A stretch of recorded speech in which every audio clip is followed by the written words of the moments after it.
Dans cette vidéo, vous allez apprendre à lire et à afficher et aussi à analyser une image SST, c'est-à-dire une image de la température de surface de la mer, Sea Surface Temperature, à travers une image issue du capteur MODIS embarqué à bord du satellite Aqua.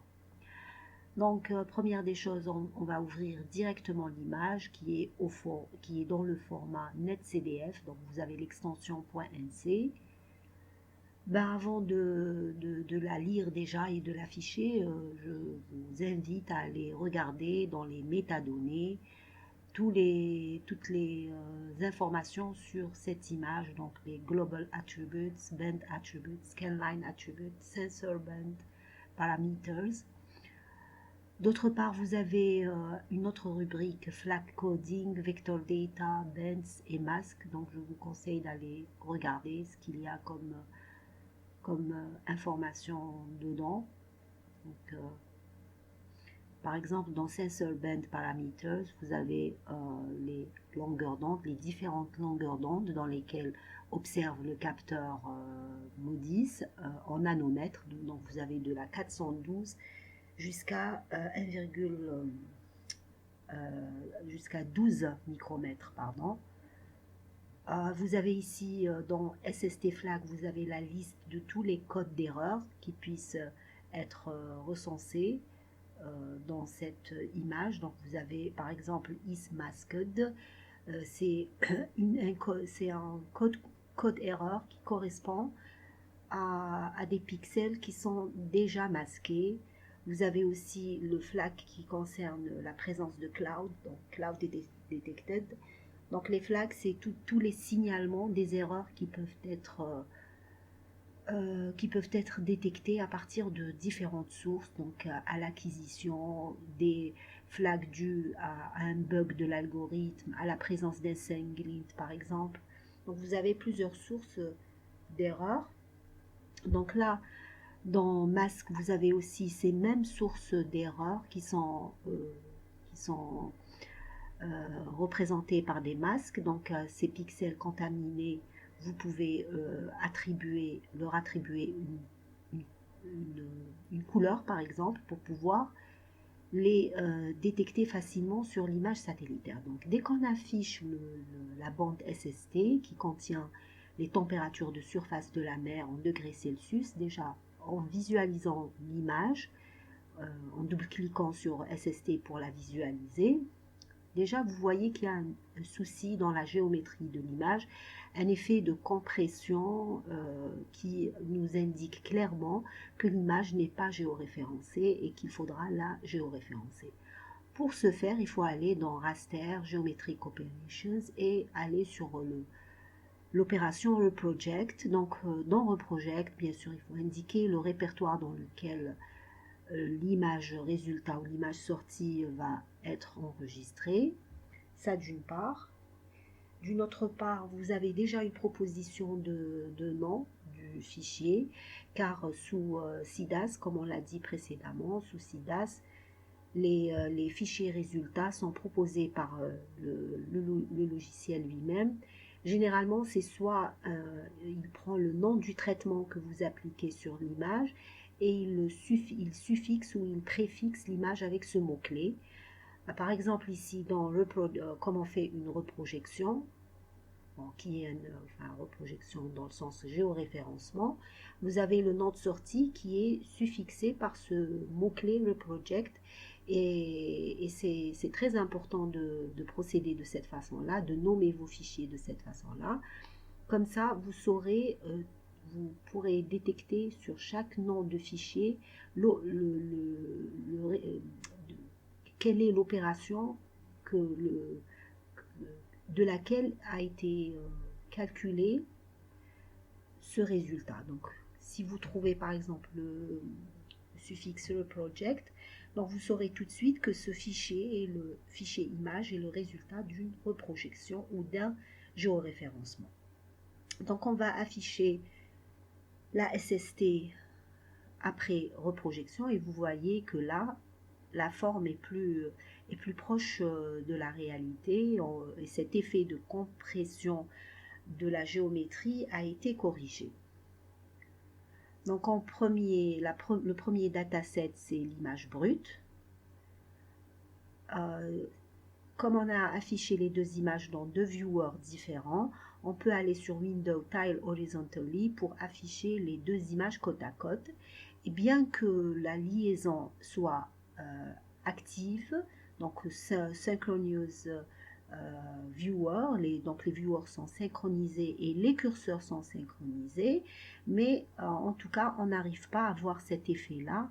Pourquoi? Parce que tout simplement, le deuxième viewer qui est celui-là, donc il contient une image qui est géoréférencée, alors que l'autre viewer contient une image qui n'est pas géoréférencée. Donc même si on active les curseurs et les fenêtres, on synchronise les fenêtres, ça n'aura aucun effet, on ne pourra pas avoir cet effet de zoom et de dézoom synchronisé entre les deux viewers. Donc la deuxième étape à réaliser, c'est de créer un subset. Là, nous avons une image MODIS qui a une largeur de Fauché qui est quand même de l'ordre de 2000 km. Donc pour rester sur la zone d'étude la plus proche de notre pays, on va choisir le bassin algérien. Donc on va réaliser un subset. Donc sur certaines versions de CIDAS, vous trouverez le mot-clé crop, donc crop, subset, resize, clip. Tous ces mots, ce sont des synonymes qui veulent dire, qui indiquent une opération qui consiste à découper soit spatialement un dataset ou même spatialement et spectralement un dataset. Dans notre cas de figure, on a juste appliqué un subset spatial pour rendre la zone d'étude un peu plus restreinte. Donc on a restreint notre analyse sur une partie de la mer du Nord, une partie de l'Atlantique et on va dire la Méditerranée occidentale. Donc voilà, donc le premier dataset c'est l'image brute, le deuxième dataset c'est l'image reprojetée. Reprojetée c'est pour dire géoréférencée. Et le troisième dataset, subset, suffixé par le mot-clé subset, est un subset que nous avons appliqué sur l'image géoréférencée. Alors, donc, alors une remarque, si vous trouvez qu'il y a une boîte de dialogue, une boîte d'outils qui manque dans le menu déroulant, sous le menu déroulant, tout simplement, il faut aller dans View et chercher cette boîte à outils pour la restituer. Ou bien, sur les dernières versions, vous pouvez aller carrément dans Window et aller activer l'option Reset Windows pour restituer les fenêtres et les boîtes de dialogue à l'état initial. Mais ce ne sont pas toutes les versions qui ont cette option-là. Je pense que c'est dans les toutes dernières versions. Donc là, comme vous le voyez, nous pouvons aussi jouer sur les masques. Donc les masques, je le répète, vous avez différents masques. Par exemple, si votre zone d'étude est l'interface marine, donc il vaut mieux masquer l'interface terrestre. Et c'est notre cas ici, comme on travaille sur le marin. Donc on va appliquer un masque sur la partie continentale pour l'exclure de toute analyse ou de tout calcul. Par contre, si notre zone d'étude est l'interface terrestre, on va faire le contraire, on va masquer tout ce qui est interface marine pour l'exclure de toute analyse et de tout traitement. Et donc, il n'y a pas uniquement le continent et la mer qui peuvent faire office de masque, mais même les pixels qui sont contaminés par une source de contamination qui peut être les nuages ou bien les pixels à cheval sur la côte et sur la mer en même temps. Ça peut être un bug de l'algorithme. Toutes ces sources d'erreurs sont signalées dans la couche flag, qui veut dire en anglais qui veut dire signalement, et donc par conséquent pour les détecter et les mettre en valeur dans l'image, on peut leur affecter une couleur. Et on peut faire ceci en allant sur le Mask Manager. Voilà, donc ici, pour mettre en évidence la variabilité spatiale de la SST en Méditerranée, qui est connue par un gradient décroissant côte hauturière et ouest-est, donc il vaut mieux aller améliorer le contraste. Et pour l'améliorer le contraste, on va dans Color Manipulation. On commence d'abord par choisir une rampe de couleur qui soit intuitive pour faciliter l'interprétation. Et quand je dis intuitif, pour la température ici, il n'y a pas mieux que le choix du dégradé du bleu au rouge. Donc comme on le sait intuitivement, tout ce qui est bleu est froid, tout ce qui est rouge est chaud. Et donc le dégradé du bleu au rouge exprime l'augmentation de la température ou la variabilité de la température des valeurs les plus faibles représentées par le bleu vers les valeurs les plus élevées représentées par la couleur rouge. Mais il y a un problème ici qui se comprend lorsqu'on affiche l'histogramme des fréquences. Donc si on va sur alors Color Manipulation et on va sur Sliders pour mettre en valeur, pour visualiser, on va dire, l'histogramme des fréquences, eh bien, on va remarquer que dans cet histogramme des fréquences, il y a pas mal de valeurs qui sont des valeurs extrêmes et donc ce sont des valeurs qui existent dans l'image, mais qui ont une très faible fréquence ou une très faible fréquence. Donc, comme vous pouvez le constater, l'histogramme des fréquences a une queue allongée vers la gauche, et donc de moins 2 jusqu'à pratiquement 21, ce sont toutes des températures qui existent dans l'image, mais qui ont une très faible fréquence. Donc, c'est ce qu'on appelle les outliers ou les valeurs extrêmes. Donc, ces valeurs extrêmes peuvent être dues à un bug ou à un code erreur, comme elles peuvent réellement exister dans l'image et signifier quelque chose de particulier. Donc le plus important, c'est que pour mettre en valeur cette variabilité, il vaut mieux procéder à un étalement de la dynamique avec seuillage. C'est ce qu'on a vu dans le premier semestre. Donc il y a plusieurs méthodes pour améliorer la dynamique d'une image. Un étalement linéaire, comme on peut procéder à un étalement non linéaire avec seuillage. Et il y a plusieurs manières de choisir le seuil minimal et maximal. Nous, ici, nous allons le choisir d'une manière manuelle. Donc on va regarder l'histogramme.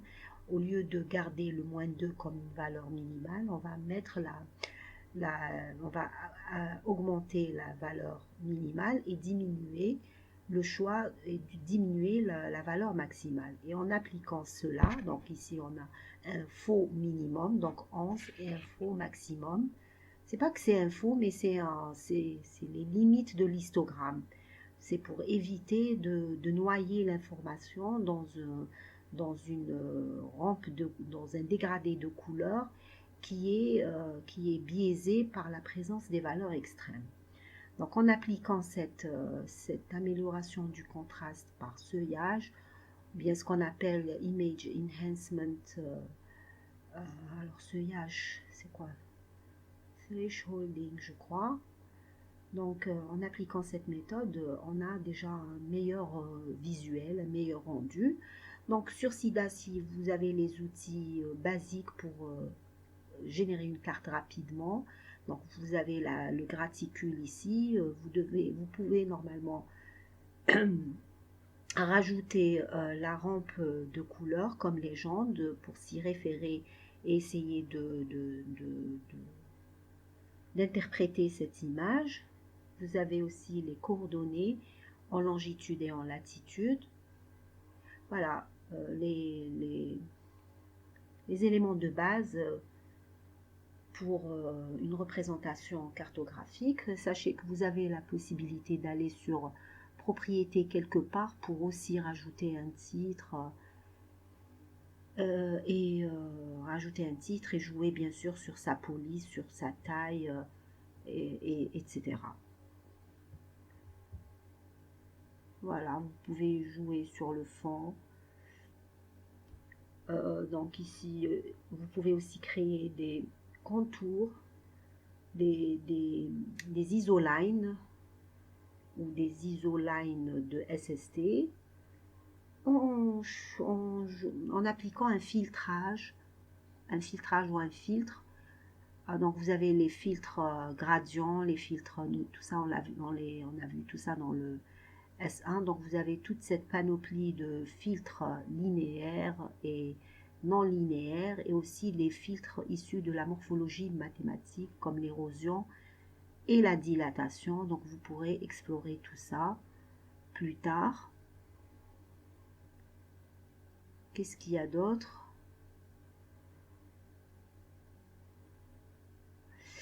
Oui, vous pouvez créer ici une ligne, la ligne du rivage. Vous pouvez jouer sur la couleur des masques, etc.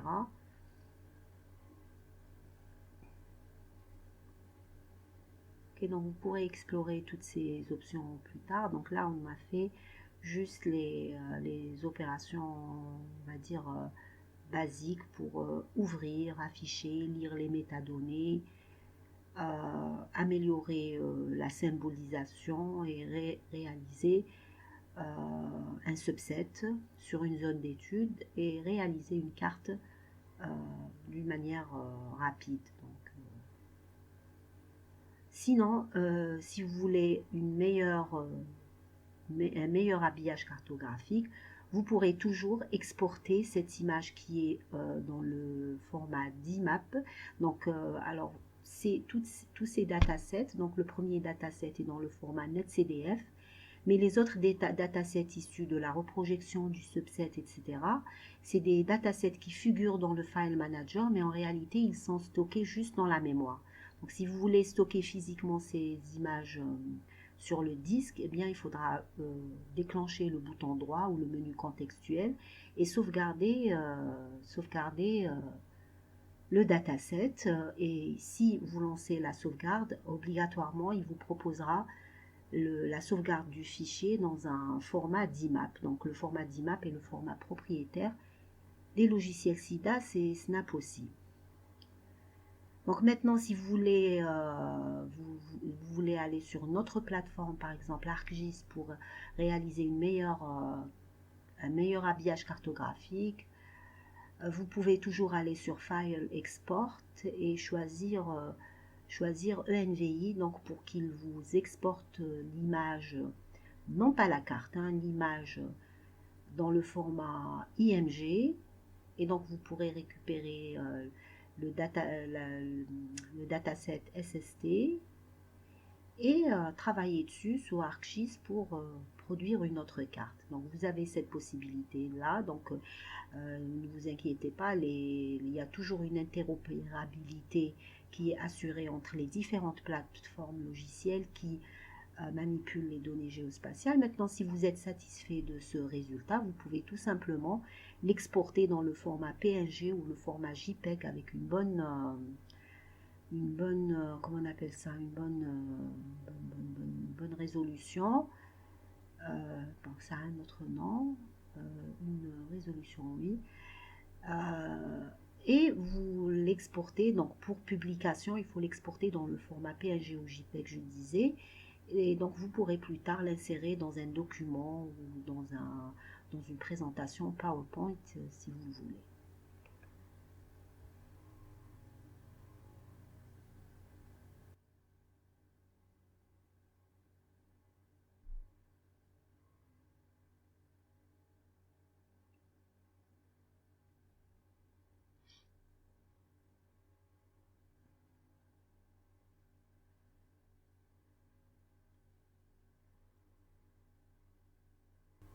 Voilà, ça reste toujours un exemple.